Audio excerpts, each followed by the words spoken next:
Welcome to the Success Sculpting Show with Stephen Pierce, bringing you the right information right now to sculpt a more meaningful and memorable life of success. Join us each week to discover gems to help you grow your mental toughness, expand your will to win, and multiply your results. It's never been easier to learn what to do and how to do it to succeed at what you choose to do. This is truly an experience you won't find anywhere else.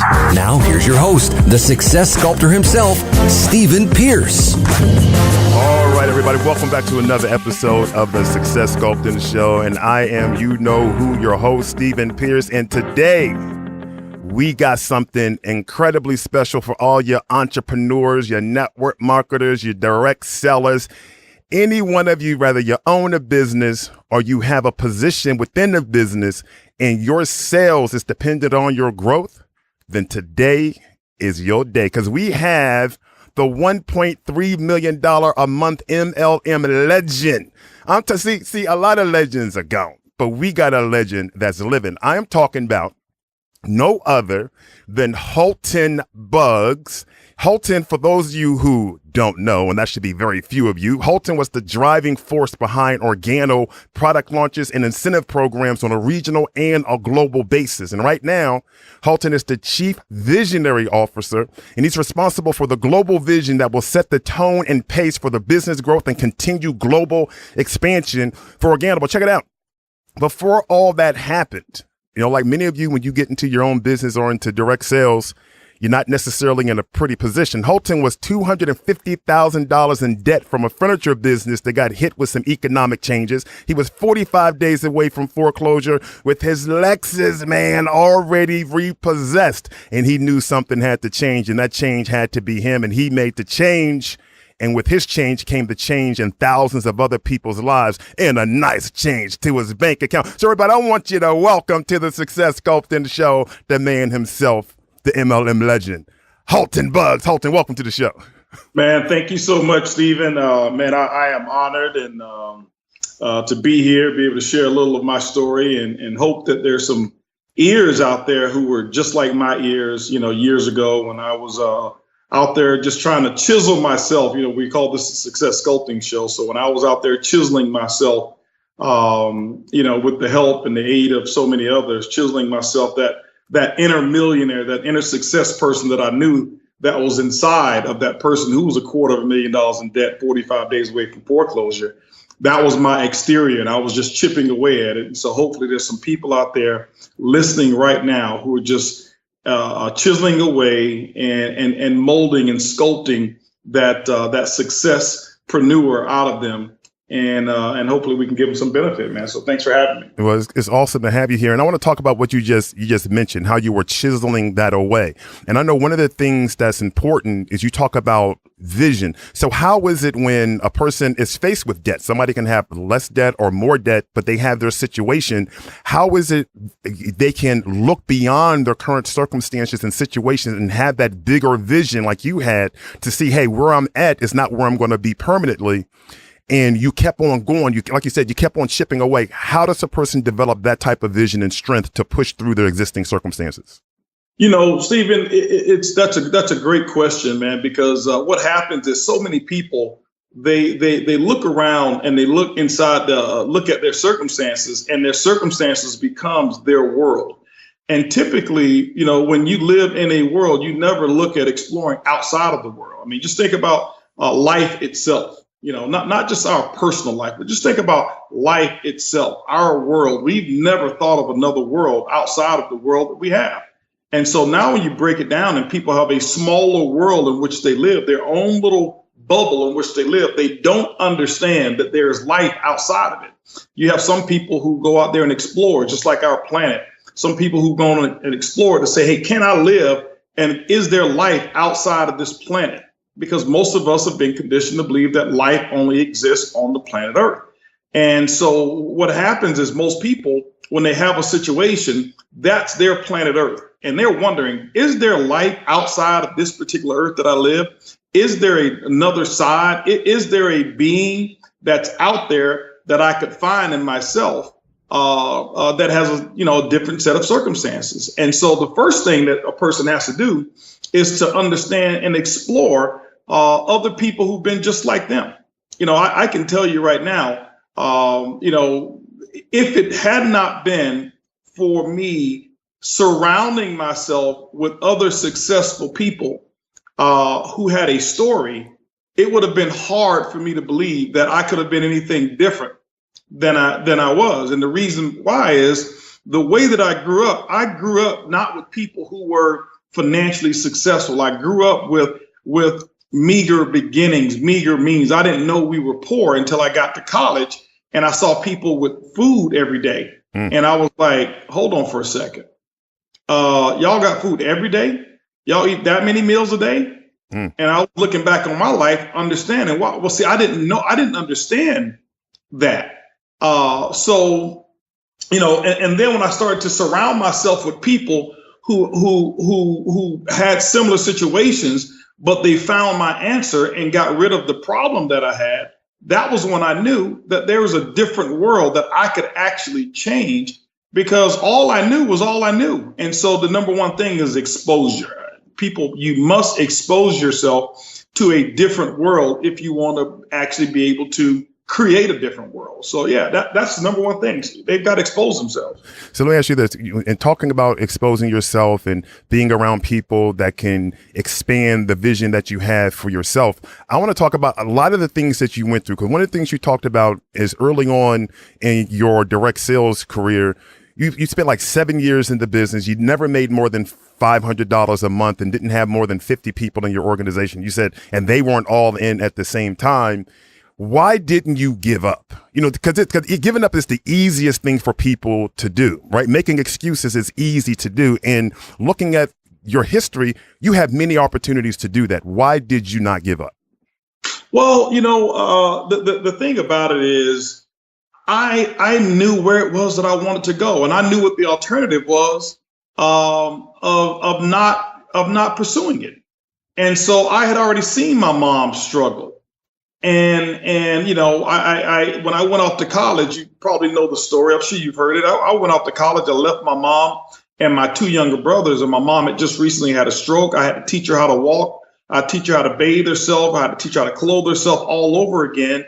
And I went off to college saying, if I stay in Tampa, where everybody said, man, how are you going to leave your mom right now? I said, well, if I do stay here, yeah, I'll teach her how to walk and all of these things, but I won't go out and create another future. But if I leave and go make something of myself when I left to go to college, then I'll have something permanently that I could bring back. So it's no good her being able to walk, being able to do all of these things, and we're living in the same circumstances. So when I start pursuing my dreams and goals, and I saw the failure experiences and moments, and that's the key word, moments, failure moments that I was experiencing, I didn't have an alternative because I knew what it was already. I knew that, okay, if I give up, I'm going to go back to Tampa, Florida, or live here, and my mom will be in the same situation. My family will be in the same situation. I would not have made a difference. And that's not what I wanted. I came to Houston, Texas to go out there and make something of myself. And I thought that initially it was going to be in college or playing professional football. And so a good friend of mine told me, he says, a good friend of mine, Anthony Murray, he said, don't marry the method, marry the message.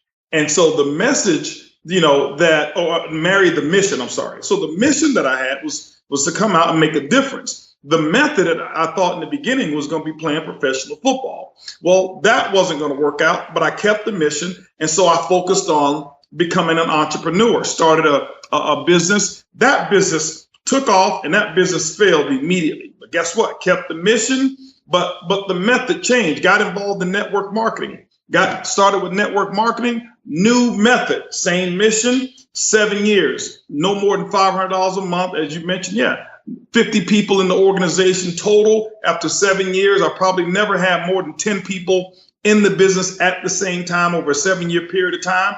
That's now the new method. Mission is still the same, but I kept believing in my mission.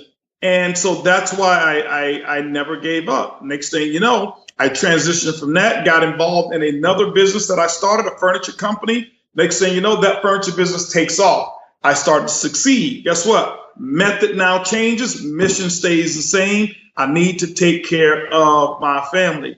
That business went on for 5 years. I made great money, spent every single dime of it. I had a philosophy, make money in my 20s, save in my 30s. Bad philosophy.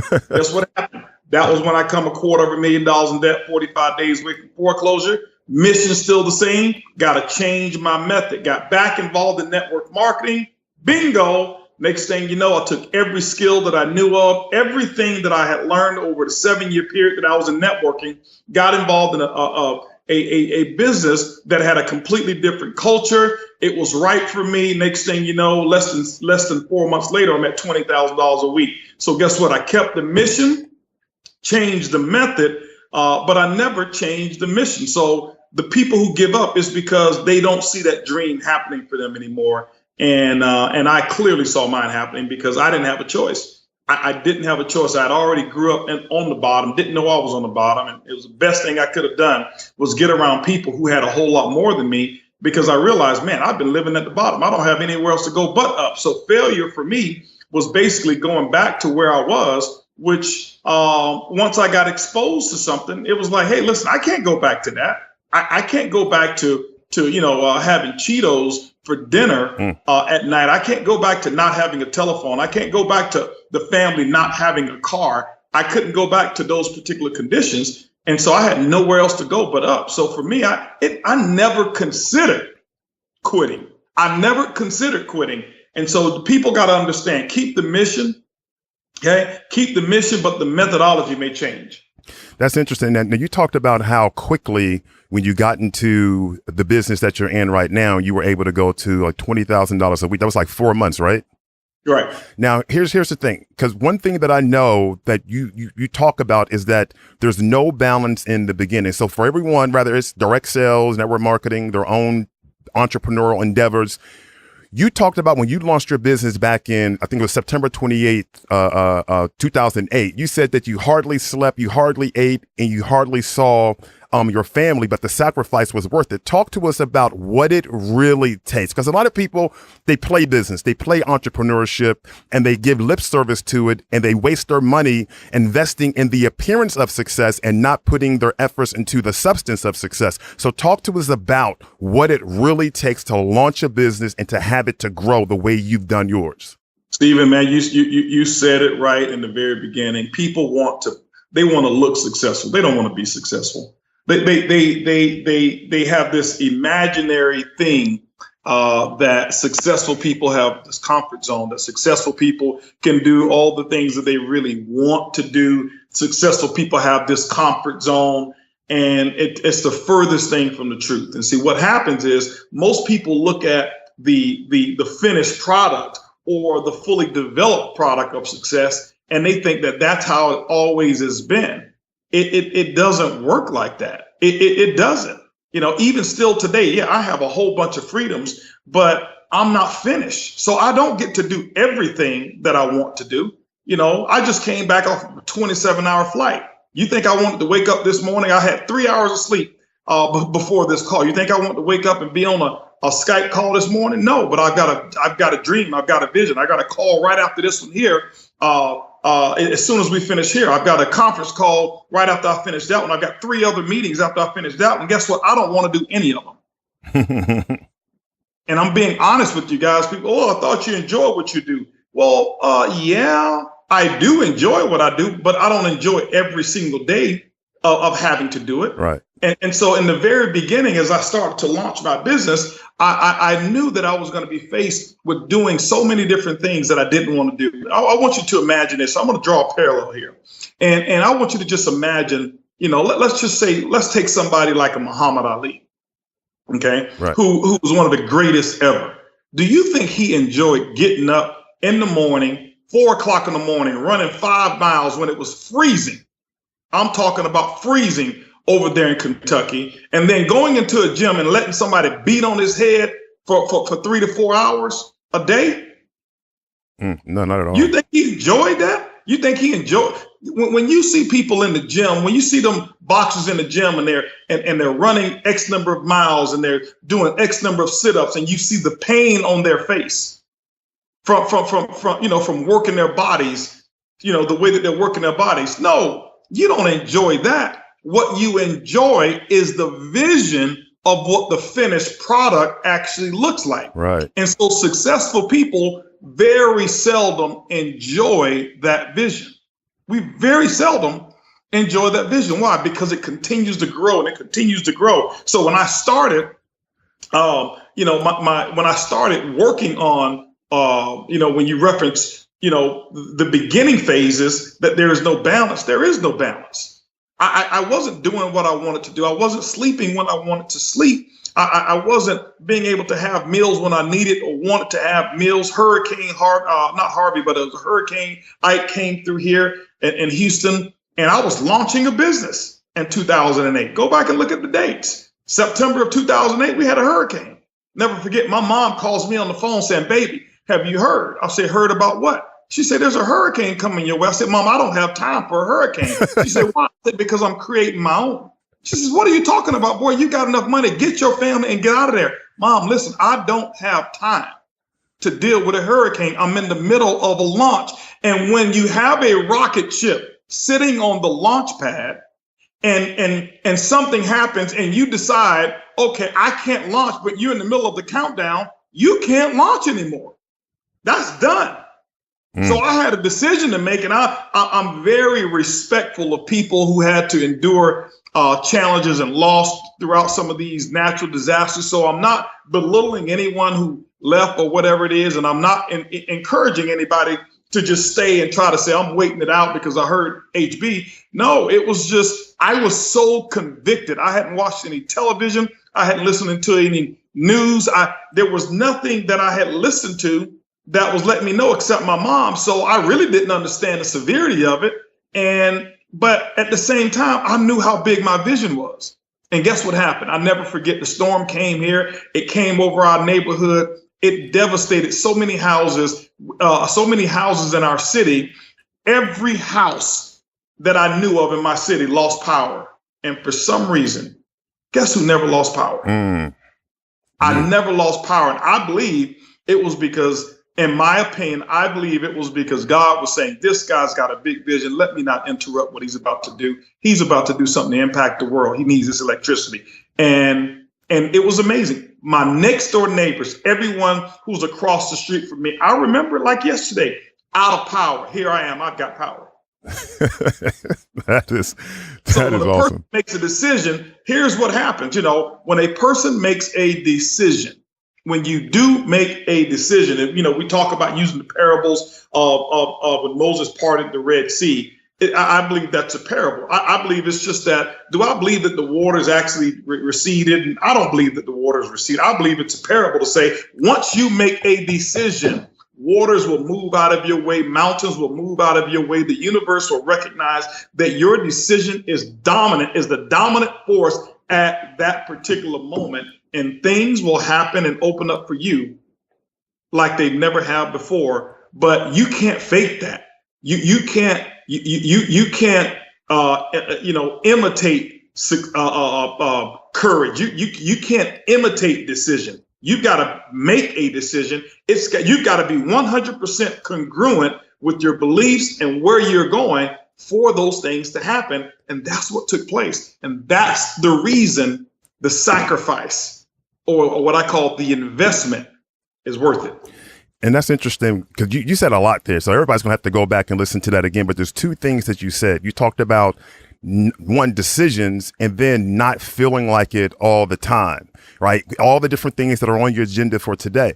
But unfortunately, it seems like a lot of entrepreneurs, they're very emotional thinkers. So it's more of, well, if I'm not feeling it, it must not be right. And if I'm not really enjoying everything, then something must be wrong, because we're kind of sold on the idea that if you're not having fun and you're not enjoying it, then you shouldn't do it. So when you're making a decision, how does a person avoid making a decision solely on the feeling? Like you're talking about, like Muhammad Ali and the boxers, they decide to go to the gym, even though they may not feel like hitting the pads, running for miles and for miles. How does a person control those emotions and understand that they can deceive them and they can sabotage them? And because I tell people, hey, listen, don't have your emotions to bow to your commitment, have your commitment to bow to your emotions. How do they get into that spot that you're at, where it's like, you don't feel like it, but you're doing it anyway? Here's the thing. Here's what I want everybody to know. Remember this, write this down. Commitment to continuity produces emotional stability. Commitment to continuity produces emotional stability, which means that when you're not committed to being continuous in your pursuit, you're not stable emotionally. And when you're not stable emotionally, you feel like it sometimes, and then you don't feel like it. You feel good about your goals, and then you don't feel good about your goals. And when you don't feel good about your goals, you start negative self-talk. And that negative self-talk is things like, well, it's not going to happen today, man. You can't see that vision through. And it's just like planting your seeds. And when you stop feeling good and you have negative self-talk, you plant seeds that you don't see growing. You go back and pull up the seed just to make sure that you planted a seed there. What happens is now that the life of that seed is done. It's done. And so many people, they do the work to become successful. I'm not the hardest working man in network marketing, by no means. Many of you who are listening to me, let me give you a secret. You work much harder than I do. You do. You just don't do it consistently enough for the fruit to take place. So you work hard for a very long time, but you go back and dig up your seed. Why? Because you're in your feelings. You don't feel like doing it, so you don't do it. You follow your feelings instead of follow your dreams. And so that's the biggest thing there, is that I got committed to being continuous in my pursuit until it worked for me. For example, I've talked about, when you're in the desert and you're thirsty and you find a pump and there's no water, but you find a pump and you see this well and you start pumping this well, hoping that there's water in there. You can actually look down the well and you can actually see your reflection so far down, you know that there's water down there. You've got full evidence. You don't have to have faith. All you got to have is a belief that water can come up. So you get your pump and you start pumping that pump. And what happens is you pump the pump until what? You get tired. So now that you're tired, you're in your feelings. So what you say is, okay, the water didn't come out today or within this last 4 hours that I've been pumping, so I'll come back. And you pump 3 to 4 hours every day. But what happens is see, the water is representation of success. So what happens is you work every single day, but maybe the water requires 4.5 hours for you to start seeing the little trickle that you need. But you quit at 4. So you do it every single day. See, if you do it every single day for 2 to 3 years, like I did for 7 years, I was pumping 4 hours. I only needed to do 30 minutes more, but I got in my feelings at hour 4. And because I paid attention to my feelings, I didn't go through the next 30 minutes so that I could receive some of that water. And so I worked harder my first 7 years in network marketing than the people who were making 6 figures a year. They were just more consistent at pumping than I was. And what happened with me is when I learned commitment to continuity produces emotional stability, I pumped until I saw some of the water come out, which meant that I would pump for 4.5 hours and then I'd do a little bit more. Now what I've done is I've primed the pump for success.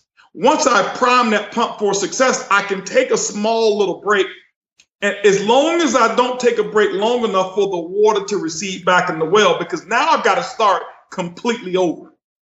And what I would do is I pump a little bit more and I get that water running running a little bit more, a full flow of water. Now I know I've got a consistent flow of success or income that's coming in. What I do is I work even harder. And then what I do is I take me a little break, come back, pump the pump a little bit more. Take me a little break, come back, pump the pump until it's gushing out. Once it's gushing out, now I can take me a week vacation, 2-week vacation. Why? Because I've done the work to prime the pump. Most people, you're working so hard but you're so inconsistent in your work. You're so close. The water is right now about to come out the valve, and you get in your feelings. And when you get in your feelings, the water recedes if you pay attention to your feelings. And there's one feeling that I want to talk about, since we're talking about feelings, that seems to be the biggest sabotage of them all, the feeling of fear when it comes to selling, recruiting, prospecting, and all of that. How does people, regardless of their business, be it direct sales, any type of business, the fact that we have to have this human interaction, we have to go sell and present our value. How do you deal with fear, and what kind of strategies could the fearful use to overcome it, deal with it, press through it so they can go build their business? Okay, here we go, guys. Listen, guys, if you know me, if you've ever followed me, I don't follow the trends of what most motivational speakers and trainers do, because I'm not bad on any of them in particular. But I just know as an industry, what we've learned, many of us have learned to say what we believe everybody wants to hear, or we've read certain things in books. And now we did it differently, but we read it in the book. So when it's time for us to teach, we teach what we read versus what we do. 95% of speakers that I know of, they teach what they have read or what they've heard at a seminar, not actually what they do. And that's the opposite of what I do. So most people tell you how to get rid of your fears and all of this stuff. And I'm going to tell you right now, you need your fears. You can't accomplish anything if you ain't afraid of something. I don't want to be around somebody who tells me that they're not afraid at all. I don't. My biggest accomplishments have come from the things that I was afraid of most. So what you've got to do is you've got to learn how to embrace your fear, and you've got to recategorize your fear. And what I mean by that is that you've got to now separate your fears and understand how to utilize that particular fear to work for you versus working against you. I can tell people right now in my book that I am going to, all right, everybody's been asking me to write a book, and I haven't. And I just released a statement in Thailand where I just left. And we were discussing fears. I was talking to the people in Thailand, and I told them, we talked about the same subject. I said, you know what, people don't really, I've never told anybody, but one of the biggest reasons that my success in Organo has been so big is because there was one particular thing that I was afraid of at the time that I started building. That was the reason that I was motivated. Had that fear not been present, would I have been successful? Yeah, not near as successful as I am right now today. And so I repurposed and recategorized that fear. And that's what propelled me. That's what actually drove me. So if you've got a fear of selling or fear of this, that's normal. That is natural. You know, those are things that you develop along the way. You're not born with that fear. You're only born with two fears: the fears of falling and the fear of loud noises. But you develop that fear along the way for a reason. Fear allows you to be alert. See, let me give you an example. My dog, I've got a dog that now that watches my house. We just, finished building an amazing home. It's, we took 5 years to build it. It's around almost 30,000 square feet. And it was my dream. It was my dream of what I really, really want. Everything in it I ever imagined I wanted to have in here. We've got it in here. Bowling alleys, movie theaters. You name it. We've got it. Boutiques. It's amazing. Nice. And I don't say that for bragging purposes. I say that also to let you guys know when you keep pressing on, you're going to get your dream too. Right. But my dog watches over this house. And what happens is this here. See, my dog is not a courageous dog. He's a fearful dog. And when when fear is in his presence, he's now alert. See, when you don't fear anything, you don't pay attention to what can harm you. You don't pay attention to the enemy. Because you're so courageous, nothing bothers you. Next thing you know, you've got so many different elements that start to work against you. And so I'm proud of his fear. And because his love for his family, I'm talking about my dog, how we have this relationship, his love for this family rises above his fear, but his fear is what makes him alert. So when he hears a footstep, 100 feet away, that fear alerts him. His ears go up. The skin on the back of his neck goes up. He goes to the door and he watches out. But if he was not fearful, he wouldn't wake up. Right. And so understand, see, we've been taught that fear stops us from doing things. And so what we've done is we've obeyed failures. We listen to failures and we follow suit with their philosophy. Fear should not paralyze you. Fear should move you and motivate you if you repurpose it, recategorize it, and understand how to use it as energy. That's beautiful. So it's not about getting rid of the fear. It's about knowing how to use the fear and not feeling like because you're afraid there's something wrong with you. And that's just a misunderstanding of the fear. Now, you talked about your house and the description of it is beautiful. And a lot of people are probably like, hey, man, look, that's well deserved. But you were talking about it was your dream. Now, one of your signature quotes is, you don't get what you want, you get what you picture. Talk to me about that. Talk to me about that. Well, here's the thing here. OK, you get what you picture. You know, everybody, when I say you don't get what you want, it's because everybody have wants. You know, wants are real easy. How much work does it take to want something? Nothing.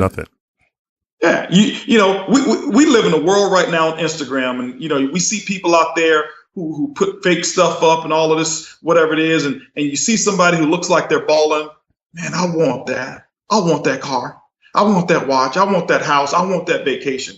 How much effort did it take? It took no effort whatsoever. But to picture it takes effort. See, to vision it took effort. See, I got photos I can show you back in 2000 and 2007 that when I would walk the neighborhood that I live in right now, and I actually visualized this house. I took photos of the house in 2007, 2 homes over here that I took photos of that I said, man, these are 2 homes that I would one day want to have. This is 2007. Okay. I actually put it up on my Instagram. On my Instagram, you'll see where it says to dream is free, not to dream is very expensive. Wow. Because I dreamed about these houses. Guess when I dreamed about them? I wasn't, you know, I was actually in between opportunities at the time. And when I was between opportunities, that was when my vision really, really came out. And that's when I started to dream and visualize. And so I visualized, and I had these photos, and I would look at these photos all the time. And I never forget when these 2 houses were actually being built, even before 2007, you know, early into, I think it was 2001. What happened is I would come over here and look at this house. I came all through the house before the owner even moved in. I probably came over here more than the owner did. Why? I would visualize myself. I would picture myself living in a house just like this. And so what happens, I believe that when you start to visualize and you start to get emotional about your vision, it becomes, you know, internal. That means you can describe it without physically being there. I was able to give you a picture and make a person see the home by talking to them, and they never was able to see the house themselves, but I could walk them through it before I ever lived here. Because I was that in tune with my picture. It took a lot of effort to be able to do that. And what your picture does, your picture is the destination. And then now what happens, your personal growth and your mindset, what you feed your mind, becomes your navigational system. So my navigational system had a destination. It was called Bugs Mahal. That was one of my destinations. And so when you understand how your computer works, when you put the destination in there, your computer is going to, your navigational system, that personal growth that I'm talking about, is going to find a way to get you to your destination. All you got to do now is you've got to be obedient to the signals. See, when you're using your navigational system, the navigational system doesn't take you 20 miles and say, hey, listen, I'm tired. Let's take a break. Go to a rest stop because I'm tired of giving directions.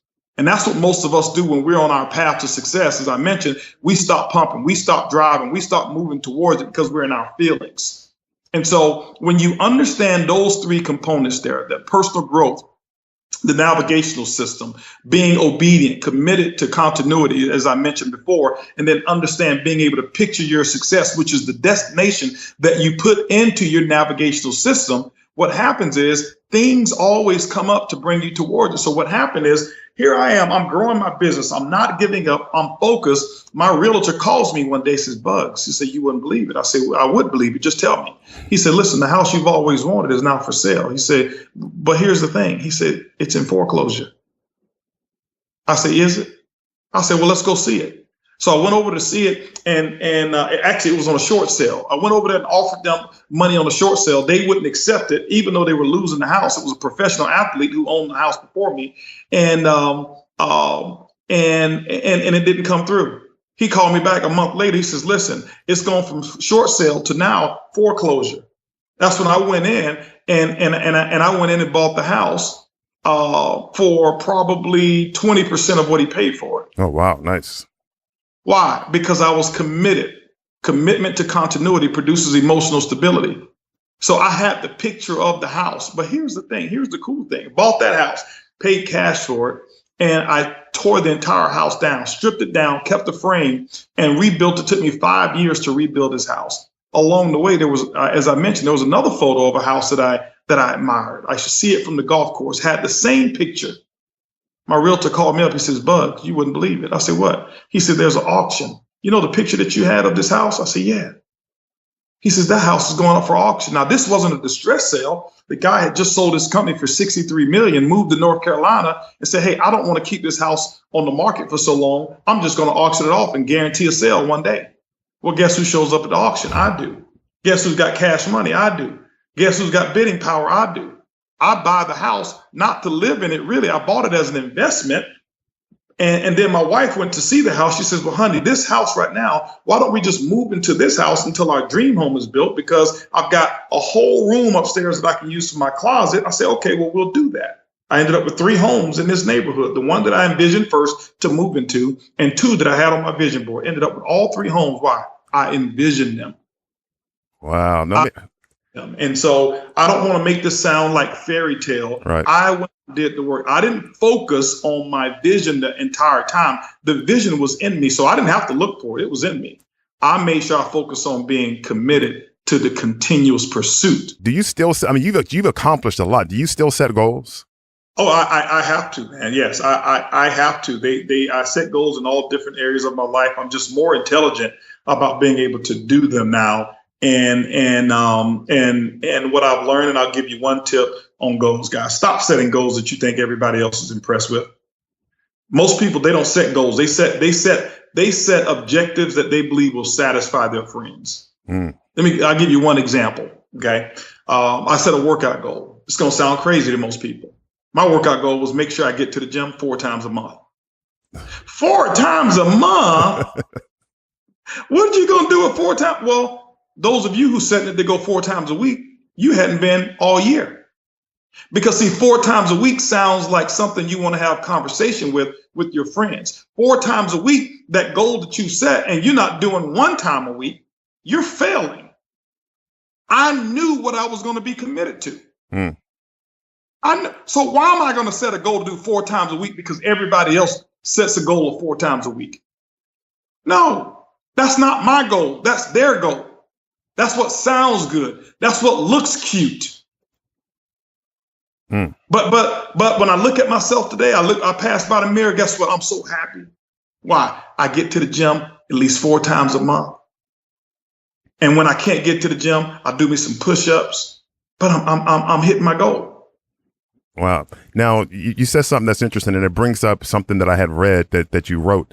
You're talking about setting goals that other people would like, and or that are a great conversation piece.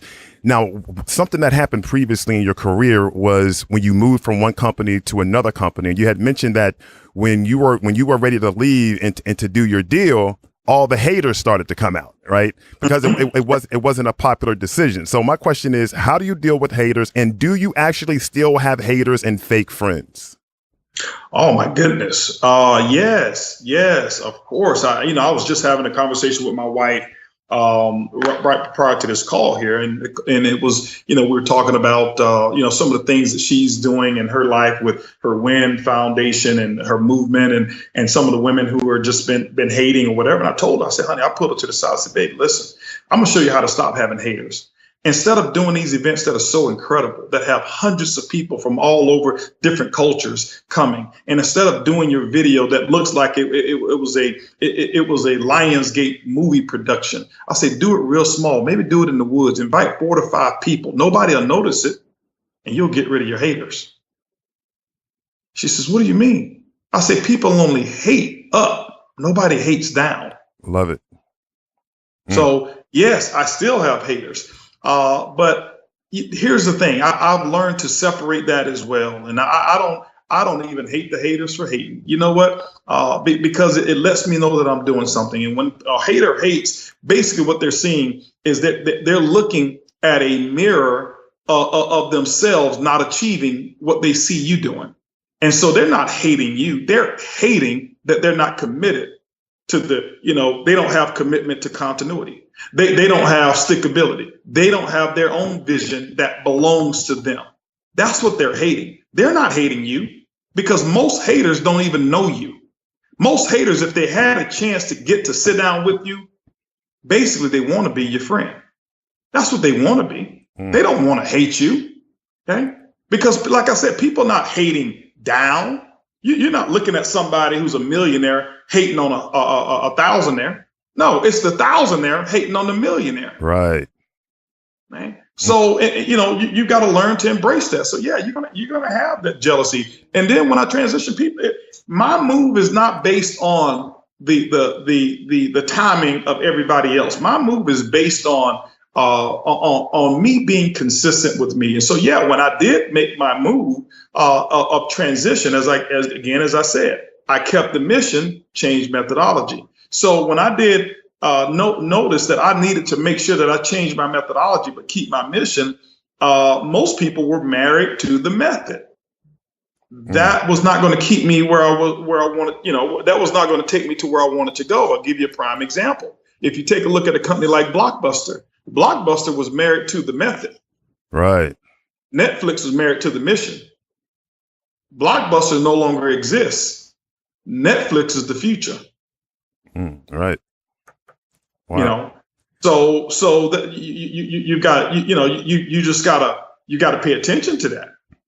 And you know what? And speaking of paying attention, one thing that people may not know is how much of a student you are of this whole game of business and sales and how you embraced leadership and coaching. In fact, I was reading something that you wrote. You said, I found a champion who had all the things that I wanted, and I listened to him instead. Because you were talking about how a lot of other people would go, and you said, I found that all the successful people in the company, and while people were asking for autographs and pictures, I was standing to the side, listening to what they were saying, taking notes and recording them with my tape recorder. While people were at home sleeping, I was up late at night reviewing my notes, listening to what I have recorded over and over again so I could absorb all they knew and apply it for myself. And I'm bringing this up because this is important. You have achieved a great deal of success, and it wasn't luck. It had a lot of hustle to do with it, but you were a student. So when people go to these events, they get into this man worship, right? Oh, there's such and such. Oh, there's such and such. And they're taking pictures, and now they want to spend what little money they're making to try to floss with the purse, the belt, the clothes, and all this. But you studied, you mastered the techniques, you understood the science, you understood the art. How big of a difference will that make to people in their business, in their careers, if they remove themselves from all the glit and the glamour, if you will, and get to the brass tacks on how this business operates and be true students of this game? I tell people, hey, listen, keep asking for selfies if you want to be average.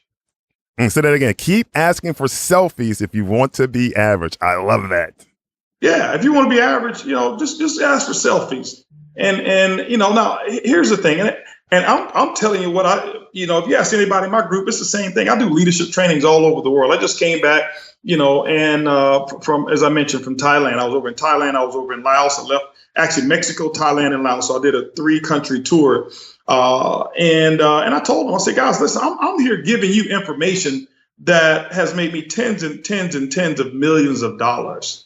And what you're in my training towards the back of the training, turning around, taking a selfie.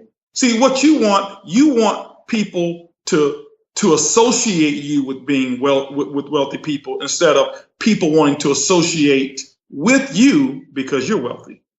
You want to floss. You want to be able to say, I know him. I rub shoulders with him instead of, I've studied under him. Right. Okay. And so people will break their necks, stand in line for hours to get a photo with me And there's very few who will break their necks to get around me in a solitary moment to be able to ask a few questions. And so the thing I tell people is, listen, see, when you're going up to a person asking for selfies and autographs and all of that stuff, I'm not saying don't ever do it. But what you're doing is, you see, now what you're doing is you're taking from the teacher. What I've learned to do is when I have somebody who can mentor me, I don't take from them. Okay. I don't take from them their energy. I want to provide an environment where they feel like I've lifted them in some kind of way. Why? Because the ones who always want selfies, I don't ever find myself counseling them. But the ones who when everybody else is saying, can I get a selfie? And they see me standing in line for hours and they say, here you go, HB, or here, Mr. Bugs, here's a cup of water. I see that your smile is a little dry right now. See, that person's saying, let me give to the leader. Right. And then when that person says, hey, listen, I'd love to be able to sit down and buy you a cup of coffee. I like to get to know who you are. See, most people don't want to know who you are. They just want to associate with what you have. And so I've done, but like I said, that's what you want to be. If you just, I'm not saying a selfie makes you average. I've taken selfies. But when you get around and you hear about somebody making big money or whatever it is, just you want a photo because you know how much money they make, you don't even know who they are. You don't know their children. You don't even know many of their philosophies. There's some people I don't want my picture next to. I hear you on that. Do you see what I'm saying? Yeah. I don't. You don't go pay attention to my Instagram. Go see who I post. I very seldom post with other folks. I associate with a lot of very wealthy people. Just because I associate with them, they don't get on my Instagram. I'm not trying to impress anybody with who I associate with. I love that. And so, but I love, and here's the reason. Bishop T.D. Jakes is my mentor. Go see how many selfies I post with him. Why? Because it's not for me to teach or show the world, oh, I was with them today. I was with them today. I was with them today. I was with them today. No. I want you to see him in me. Right. I want you to see, when I'm out, you should be able to see, oh man, that's a Jakesism there. Wow, I know he's been associating with Jakes. When you see me increase, when you see me rise up, that's when you should be able to, you should see it in me. I don't have to post it. I love that. So let's talk about, you mentioned one of the projects your wife is working on, Win Women, right? When we talk a little bit about that, what's that all about? My wife has a philosophy called WIN, WIIN, and she started it off, with women winning, women who win, and then she moved it to WIIN, the win. It's a whole philosophy of being able to take women, because what she realizes is that women as a group sometimes become their own enemy towards success. She identifies that women are very emotional. And they deal with certain things that keep them in a same circle and not being able to pursue or being able to accomplish their dreams. So when she saw this, and she even saw in her own life that she had a circle of friends that she was working with before or associating with, and then it wasn't so pleasant. And then reality TV came out, and you start seeing the housewives of this, and you start seeing the love and hip hops of this. And so specifically in the African-American community, she starts seeing women's sisterhood being portrayed as everybody's got to be a B, and everybody's got to be a this, and everybody's got to fight, and and all of the relationships have to be combative. And she says, no, we can't have our young girls growing up thinking that that's the way relationships go. She said, no, there's peace and harmony in relationships. And so she started and shifted this campaign towards bringing women together, showing them how that they can actually coexist, have differences, separate what those differences are, but be able to coexist and do things together and build something. Because the majority of what we see today on television, they don't accomplish anything. See, most people think accomplishing something now is going on a trip and nobody fights. That's not an accomplishment. That's the way it should be. Right. And so we've set the bar so low, the expectations are so low for specifically African-American women. And she says, no, that bar is not going to be like that. I'm going to go do what I've got to do to make a difference. So when you actually follow her early, if you follow her at Earlene Bugs on her Instagram, you'll see what she's all about. And she does her pink notes on typically Monday mornings, or sometimes she'll do them whenever she's inspired. Earlene's pink notes, but she teaches women how to dress for less. My wife is a fashion guru. The fourth floor of our home, it's 3,600 square feet, and it's her closet, or what we call the boutique. Wow. Okay. And that's just, she's been like that ever since I met her at when she was 12 years old. It didn't change because we got money. She's always been that way. But now she can just afford the things that she wants. Right. And so what she'll do is she'll teach women, hey, listen, it's not all about that. Most women see her in all of this stuff, this high price stuff. But my wife can go out and buy a $26 dress and make it, and everybody thinks that it's, a $3,000 dress. And so she promotes that. Don't go out and spend money that you don't have. Stop trying to look at all of these people on Instagram and spending all your money trying for just for a selfie or for a photo on Instagram. So she promotes being able to do well with your money, how to really be the queen to a king, understanding how to wear and maintain your crown, not giving up your crown as a queen. And so I'm very proud of what she's doing with that. Women have been affected all over the entire world. She just did one in Mexico. I think we had about 700 women there, and we had to open up the walls.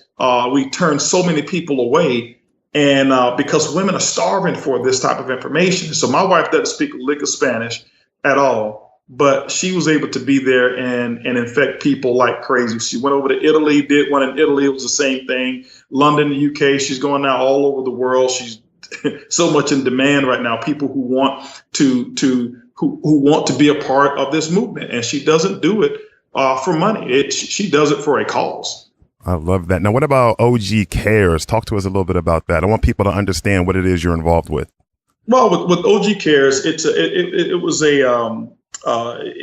a charity, and as I started to build and as things changed for me financially, my goals change. And by the way, I'll share this with you. I hear so many people who start to say that they're building their business because, I want to help people.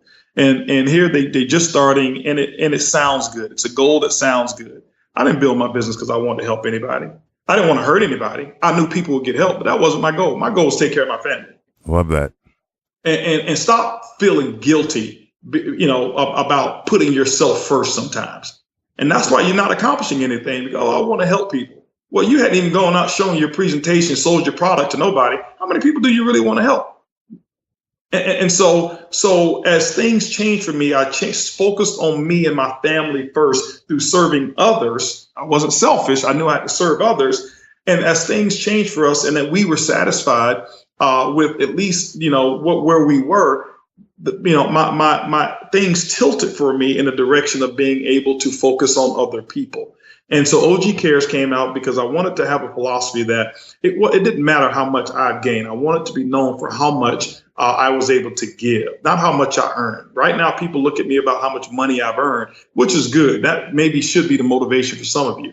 But along the lines, at some point in time, you will change. You will change. And I did have a change. And it was like, man, I see how little makes a big difference in the lives of so many people. And so OG Cares is that charity that focuses on disenfranchised youth all around the world. And we've been able to raise, great amounts of money, not only just the money, but the time that we've been able to invest into those lives of those kids, seeing people such as myself who came from nothing and who rose to something above what even some professional athletes or actors have been able to accomplish, most of them. And seeing that they can do it too, that you don't have to, dunk a basketball. You don't have to throw a football. And that's okay if you have that talent, but you don't have to be a rapper or an actor. You can actually be in business. And that's really what I want to be more known for. Because whenever I'm in my cars, what they ask me? What's that? Who do I play for? Okay, I hear you.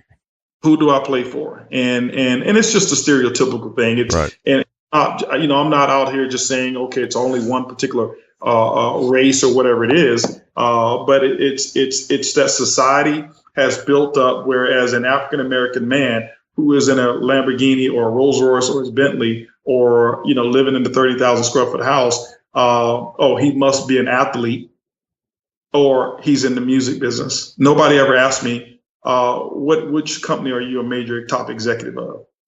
Nobody ever asked that. Right. Ever. Wow. Well, I know that you're involved with the Destiny Conference. Tell us a little bit about that, because I know there's one coming up February 2018, right?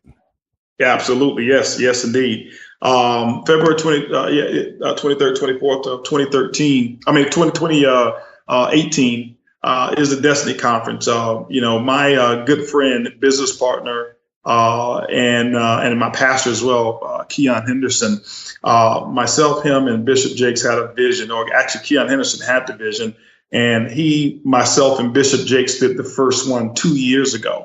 And at that time, Bishop Jakes had a book called Destiny. Keon, who is mentored by Bishop Jakes as well from a spiritual standpoint, created a conference called Destiny. And it's basically a business conference. It's not a church conference. It's a business conference where people who want to understand how to get to that destiny, as we talked about in the very beginning, basically rolling out some of the basics of what it takes. So there's many successful speakers are going to be there. Angela Rye is going to be there this year. My good friend, Johnny Wimbrey, is going to be there. He wrote a book called From the Hood to Doing Good. Angela Rye, you see her on CNN all the time. The hip hop preacher himself is going to be there at this conference as well. You'll obviously have Keon Henderson, who will be there. Several other successful people. It's going to be right here in Houston, Texas. Something that we're doing every year. It's growing and it's growing and it's growing. We're having all people from all different backgrounds, cultures, nationalities, and business mindsets who are at this conference, because everybody wants to know, how do I achieve or walk towards my destiny? So I encourage everybody to make sure that they be there this year. Yeah, and we'll have all on the show notes, as everyone knows, we'll have all the links to everything and all things relating to Holton Bugs, OG Cares, Win Women, the Destiny Conference. And speaking of destiny, Holton, I'm going to leave the last word of today's show with you. When it comes to the entrepreneurs listening, those that are in direct sales, MLM, they have this vision. They've heard what we talked about. They have a destiny they feel as if they're here to fulfill. What can you leave with them to help them to blast off from this conversation and go out there and be as relentless as you are, if not more relentless, and push through whatever it is they need to push through and live their destiny? I'm going to leave the last word with you. Here's the thing. I'm going to make it very simple. As I told you, I don't have these rehearsed closings of, here's what you got to do. You got to go hang the moon. You got to be committed, determined. No, you already know that. If you're not committed, determined, you're going to be average anyway. I'm going to tell you what you really need to do. Just do what I did. Do what I did. And that is take this call and go listen to it 100 times and go take notes on it and go hear what you did, what you missed the first 99 times. And then find that one thing that resonates with you, and then become an expert on it. Don't try to take this call and do every single thing that I've mentioned, because it's not going to work for you. What I got good at is being able to master skills and master mindsets one at a time. Because we live in this microwave society where everybody think, man, if I master everything that he just mentioned this year, I'm going to race to the top. Well, you're a fool if you think you can master everything in 1 year. I've been doing this now for 27 years. 27 years. I told you I failed or had those failure moments for my first 7 years. So why should you be able to shortcut the process and get this in 1 month that took me 27 years to develop? I built it brick by brick by brick. I did not take the elevator to success. I took the stairs, and that's why I'm able to do it over and over and over and over and over again. I'm doing it now in network marketing. I'm doing it in real estate. I've got a real estate development company that is booming like crazy right now. Other investments that I have, because I'm taking these same principles and I'm just applying them in my everyday life. Go take this video or this audio, put it in your car, turn off your radio, stop watching too much television, and study this interview here. Study this interview. My purpose for waking up this morning is not that I wanted to, I didn't want to, but I knew there was going to be somebody who was a Holton Buggs or an Erling Buggs that was going to be out there listening, hoping for some answers or an answer to one of their challenges. And so hopefully you find it. And I love to hear about your story, man. I appreciate you for having me on and allowing me to live up my dream of affecting the lives of over 100 million people, spiritually, financially, and personally. That's my mission. You heard it from the legend himself, everybody. Get to it. Thanks for listening to the Success Sculpting Show with Stephen Pierce. If you like what you just heard, we hope you'll pass along our web address, successsculptingshow.com, to your friends and colleagues. Be sure to check out our archives of previous podcasts and check the schedule to join us for our next live streaming Success Sculpting Show webcast. This has been a Success Sculpting Incorporated production. Join us next time for another edition of the Success Sculpting Show with Stephen Pierce, and tell your friends.